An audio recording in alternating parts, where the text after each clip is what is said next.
your disease is just outside, just doing one-arm push-ups, just waiting for you, waiting to get you alone.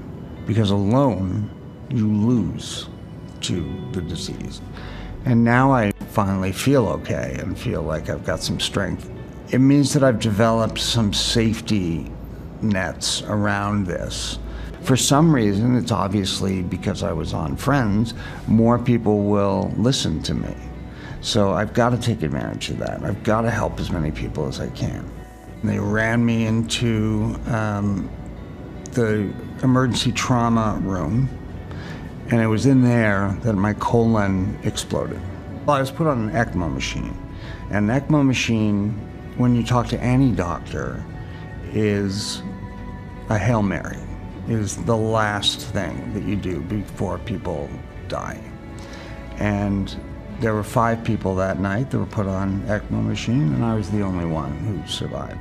I was in that hospital for 5 months and, escaped death really narrowly.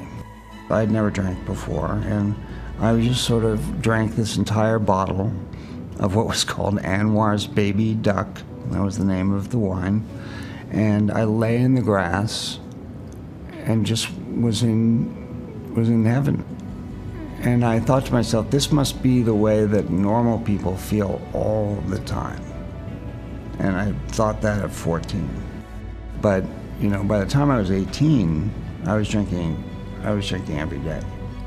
And that was a dark day for me when I realized that it did not do that it did not fix what I knew was broken. Alone so I could drink. Drinking, therefore alone. I'd drink, watch the movie, pass out, wake up, drink, watch the movie, pass out. I made a rule that I would never drink or take anything at work. So I would never do that, but I would show up blindly hungover, like shaking and crazy hungover. Well, I loved Chandler. I loved the show, and I also knew, remember this, because it's going to be the best time of your life. And I knew it. I knew that I would never forgive myself if I messed this up.